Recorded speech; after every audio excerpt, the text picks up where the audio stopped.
Good morning, welcome to వార్తలు వాస్తవాలు. నా పేరు రాజేష్. పత్రికల్లో వచ్చిన ప్రధాన వార్తలను చూద్దాం. ముందుగా నమస్తే తెలంగాణ. బాంచన్ కాల్ముక్త వడ్లు కొనుండ్రి సారు. జనగామ మార్కెట్లో 10 రోజులుగా ధాన్యం కొనుగోలు నిలిచిపోవడంతో అక్కడి హమాలీలు, దడువాయిలు, చాటా చీపురు కార్మికుల పరిస్థితి దయనీయంగా మారింది. ప్రభుత్వం రైతుల నుంచి వడ్లు కొనాలని కోరుతూ సోమవారం వాళ్ళంతా ఆందోళనకు దిగారు. ఈ సందర్భంగా అనురాధ అనే కూలీ రైతుల దగ్గర వడ్లు కొనండి సారు, బాంచన్ కాల్ముక్త అని పోలీసుల కాళ్ళు పట్టుకొని ప్రాధేయపడడం అందరినీ తీవ్రంగా కలిచివేసింది. ఆగస్టు 15 రుణమాఫీ చేయకపోతే రాజీనామా చేస్తావా? సీఎం రేవంత్ రెడ్డికి హరీష్ రావు సవాల్. 39,000 కోట్లు ఏకకాలంలో రద్దయ్యేనా? డిసెంబర్ 9న రుణమాఫీ ఎందుకు చేయలే? హామీల పేరుతో రైతుల గుండెలపై తన్నిండ్రు. గ్యారంటీలే కాంగ్రెస్కు భస్మాసుర హస్తం. సంగారెడ్డి, మెదక్ జిల్లాలో మీడియాతో మాజీ మంత్రి హరీష్ రావు. 4 నెలల్లోనే తెలంగాణ ఆగం. 10 ఏళ్ల తర్వాత మళ్లీ సాగు, తాగునీటి కష్టాలు. కాంగ్రెస్ బీజేపీలను నమ్మితే నట్టేట మునుగుడే. బీఆర్ఎస్ రోడ్ షోలో నేతలు, భారీగా హాజరైన జన సందోహం. 3వ టీఎంసీ వెనక తెలిసొస్తున్న కాళేశ్వరం ప్రాజెక్టు ప్రాధాన్యం. ఇచ్చంపల్లి లాంటి కుట్రలకు ఇదే విరుగుడు. 3వ టీఎంసీని వాడుకోవడానికి వీలుగా ముందు చూపుతో కేసీఆర్ సర్కారు డిజైన్ చేసింది. తమిళనాడు కోసం తెలంగాణ పనంగా పెట్టింది కేంద్ర ప్రభుత్వం. ఇచ్చంపల్లి అడ్డంతో. కానీ ఇవాళ కాళేశ్వరం ప్రాజెక్టు ప్రాధాన్యం ఏంటి అనేది ఇవాళ చర్చనీయాంశమైంది. రేవంత్ రెడ్డికి పొంగులేటి చెక్. ఖమ్మం టికెట్పై నెగ్గిన శ్రీనివాసరెడ్డి పంతం. వియంకుడికి టికెట్ ఇప్పించడంలో సఫలం. రఘురామరెడ్డి కోసం ఢిల్లీలో చక్రం తిప్పిన మంత్రి.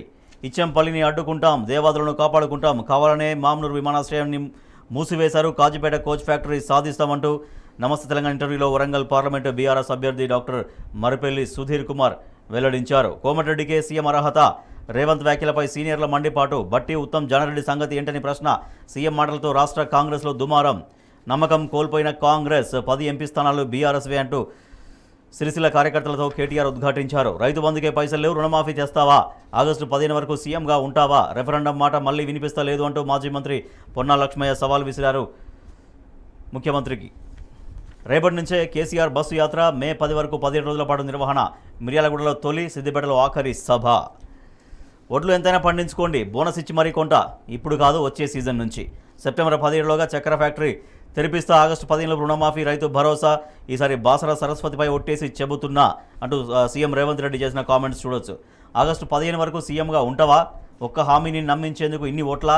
అన్ని హామీలకు సీఎం రేవంత్ రెడ్డి ఇంకెన్ని ఓట్లు పెడతాడో? నిన్ను ముట్టుకుంటే షాక్ కొట్టేందుకు ఇదేం మగధీర సినిమా కాదు. బీజేపీ ఎల్పీ నేత ఎల్లటి మహేశ్వర్ రెడ్డి ఎద్దేవా. అకాల నష్టం. నేల రాలిన మామిడి, తడిసిన ధాన్యం. రాష్ట్రంలో అనేక చోట్ల రైతులు తీవ్రంగా నష్టపోయారు అకాల వర్షంతో. సాగర్ నీటి దోపిడీపై సర్కారు దోబూచులాట. నీటిని యథేచ్ఛగా మళ్లిస్తున్న ఆంధ్రప్రదేశ్. కాంగ్రెస్లో రేవంత్ సీఎం చిచ్చు. వెంకటరెడ్డికి వంతపాడిన రేవంత్. సీఎం అర్హత ఆయనకే ఉందని వ్యాఖ్య. రేవంత్ వ్యాఖ్యలపై సీనియర్ల గుర్రు. కాంగ్రెస్ సర్కారుపై పోస్ట్ కార్డు పోరు. హామీల అమలు ఎప్పుడంటూ రైతులు రేవంత్ రెడ్డికి ప్రశ్నలు వేస్తూ ఉత్తరాలు రాస్తున్నారు.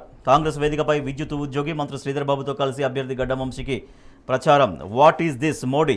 ఎన్నికల వేళ విద్వేష ప్రసంగాలు, ప్రతిపక్షాల లక్ష్యంగా తీవ్ర వ్యాఖ్యలు. మతాల పేరిట ఓట్లు దండుకునే కుట్ర, ఓటమి భయంతోనే ఇలా చేస్తున్నారంటూ నెటిజన్లు అభ్యంతరం వ్యక్తం చేస్తున్నారు. ఈసీ మౌనం. ప్రధానమంత్రి వ్యాఖ్యలపై గప్చుప్. స్పందించేందుకు నిరాకరించిన కేంద్ర ఎన్నికల సంఘం.